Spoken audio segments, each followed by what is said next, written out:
Hello everyone, my name is Uma Chandrasekhar and this is my first video series.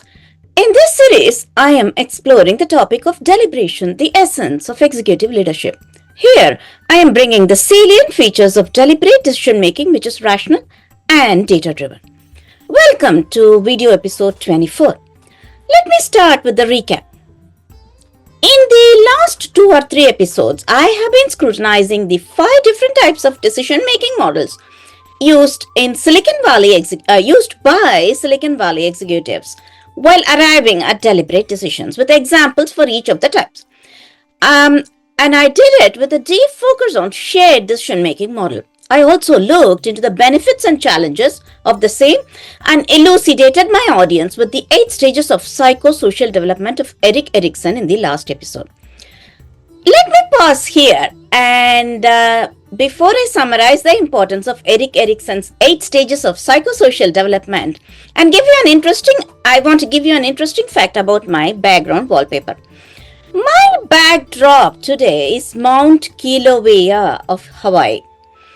The video was taken by me in 2016 when I spent a vacation with my family and friends in Hawaii. I'm unable to give a video picture, so I have given a still image only.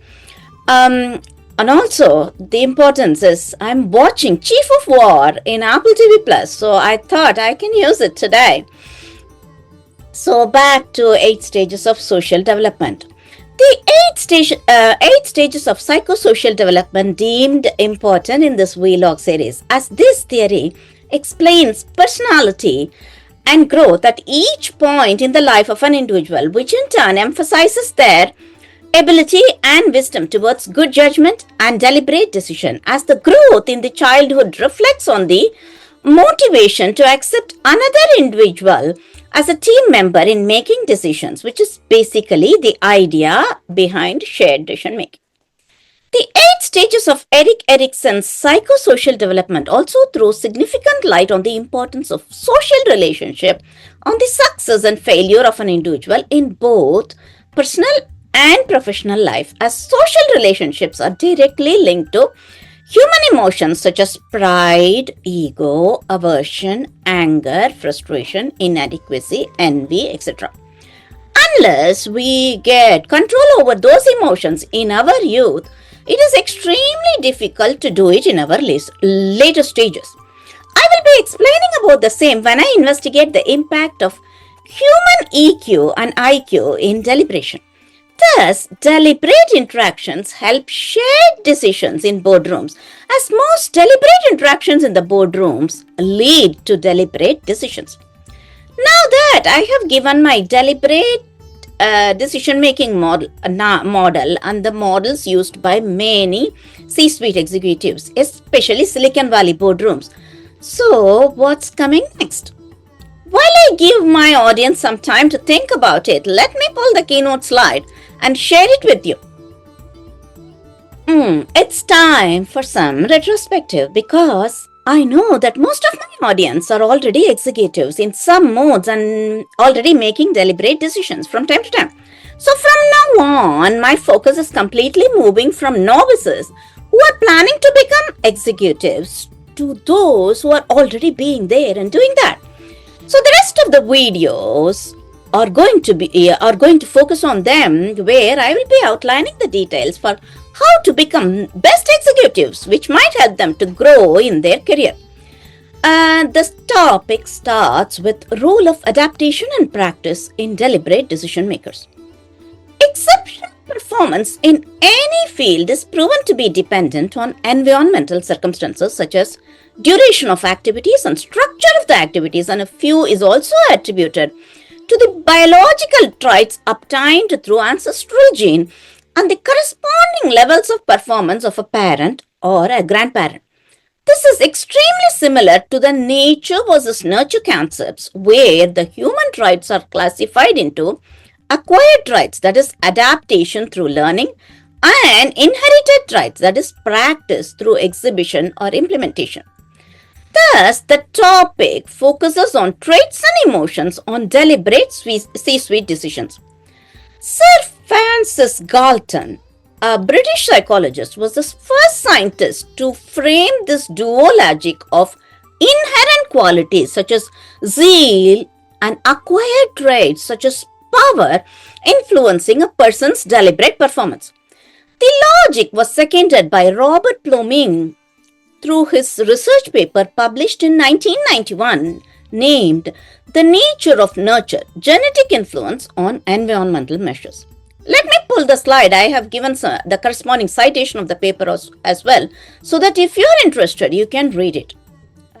This concept is also the basis of initial IQ test, which tests the abilities of an individual through measuring comprehension, knowledge, and acquired skills. Though IQ scores cannot directly be associated to occupational success, as occupational success is based on a single field on which occupation is built on. For instance, a CEO of a technological company need not be a person of high IQ, as his required skills are limited to his products and his success is measured in terms of performance and success of his organization. This can be said for any CEO in a professional standing, for example, financial organizations, medical institutes, space and aeronautic research institutions, etc. I am not saying that CEOs are not of high IQ.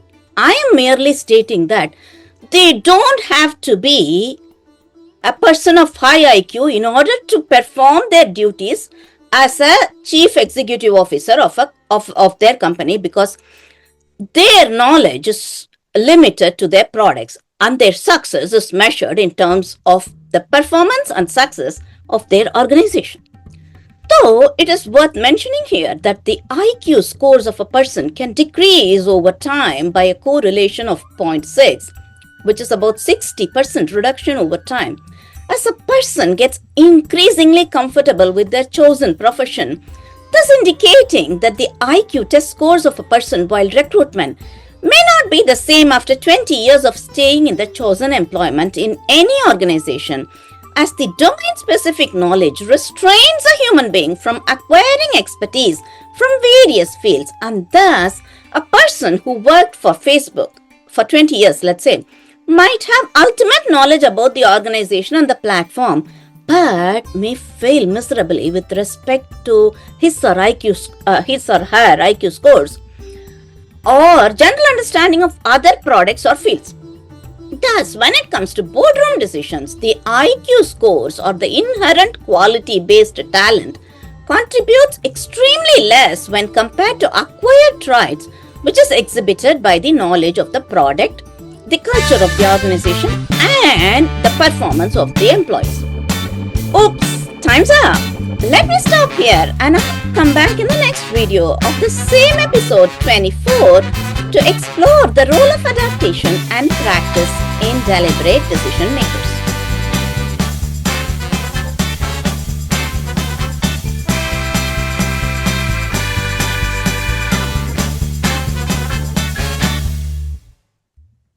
Hi everyone, I am Uma Chandrasekhar and this is the second vlog of the video episode 24, where I am planning to explain the role of adaptation and practice in deliberate decision makers in detail.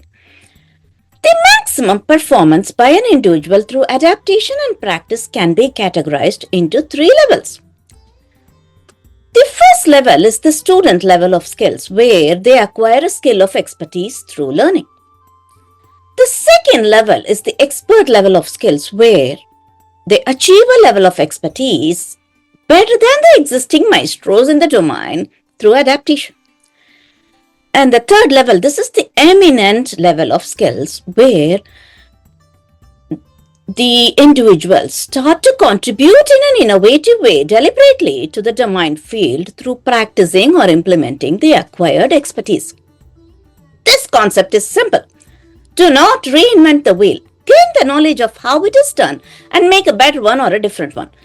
Thus, it is obvious that the maximum performance is not limited to the innate or inherent or inherited factors, but it can be improved by deliberate efforts through understanding of the environmental influences mediated through participation in different activities.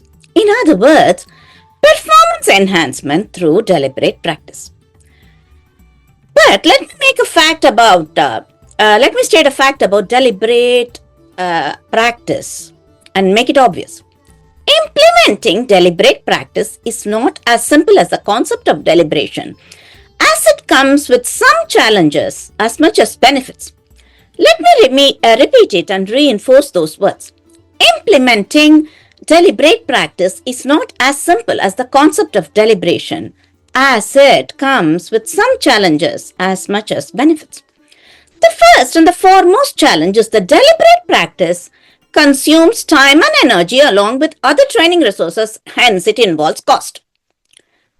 The second challenge is deliberate practice is not inherently motivating due to lack of rewards, as rewards can be experienced merely as enhancement in performance and not as any visible souvenirs or accolades. The third challenge, obviously, is deliberate practice is an exhausting activity, and hence the amount of time period it can be carried on is determined by the individual's capability to withstand innervation.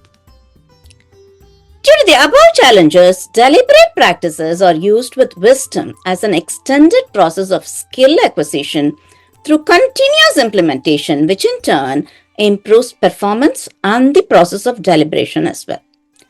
Deliberate practice, besides being challenging, has been exhibited by individuals at an extremely young age, which in turn reflected their innate talents to decision-making skills. Let me give a personal anecdote. While I was in England, United Kingdom, I happened to work with primary school children in the age group of 3 to 11 for a few months. When it comes to decision making, kids can be classified into 3 categories. The first category is kids who choose a toy or a device immediately to play with, but get bored and come back to choose another after a while. The second category of kids include those who take time and effort to make a choice but stick to their choices throughout their activity period. They don't choose the other one. They don't come back and choose the another toy. Then the third category of kids refer to those kids who do not choose anything at all and who need help to make choices from the teaching staff. It is evident that the second category of kids practice deliberation in decision making and never change their choices. I have heard some experienced teachers state that those kids get to become really successful in their chosen field of profession with a number of names from their memory, as their success is not merely attributed to their deliberate choices, but also to deliberate practices, as I mentioned before. This brings us to the end of the topic on adaptation and practice, role of adaptation and practice in the deliberate decision making. And I'm moving on with the next topic, which is passion in deliberation. It is argued by many thinkers that deliberation is a rational process which does not involve emotions such as passion.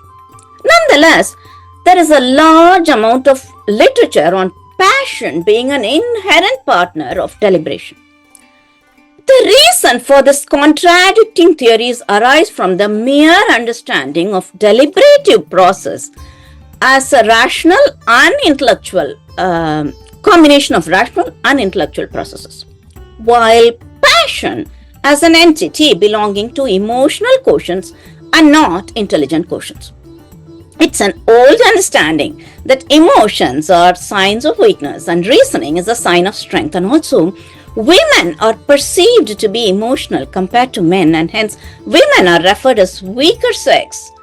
This also pertains to the fact that women are increasingly conscientious compared to men, as conscientiousness is an inherent trait of passionate people. To understand passion in deliberation, it is essential to understand intelligent quotient and emotional quotient, and hence in the following topic, I am exploring both IQ and EQ. Let me start through introducing intelligent quotient tests. The first evidence of any universally accepted IQ test to test human intelligence was devised by David Wechsler in 1939 when he released the Wechsler Adult Intelligence Scale, originally created as Wechsler-Bellevue Intelligence Scale. The subsequent versions released in 1955, 1997 and 2008 are revisions and standardizations of the original scale, included additional testing areas which can be brought under 4 major components such as verbal compensation, working memory, perceptual organization and information processing speed of the human under test. Let me pull the slide and share it with you. These tests give a standardized score called full-scale IQ from the WAIS test, which is Wechsler Adult Intelligence Scale, WAIS, W-A-I-S, WAIS. It's a combined score of the tested individual's performance across various sections and subsections or subsets of the IQ test. The 4 major components are divided into supplemental subtests to test for deeper reasoning and comprehension along with speed and memory. I will stop here because if I go in deeply into it, it will take more time. So this brings us to the end of Vlog 2 and also the video episode 24. I will come back in the next episode, which is episode 25 of this video series titled Deliberation, the Essence of Executive Leadership, to discuss passion and deliberation through investigating the topic of IQ and EQ in detail. If you have viewed my video this far, you deserve a thank you.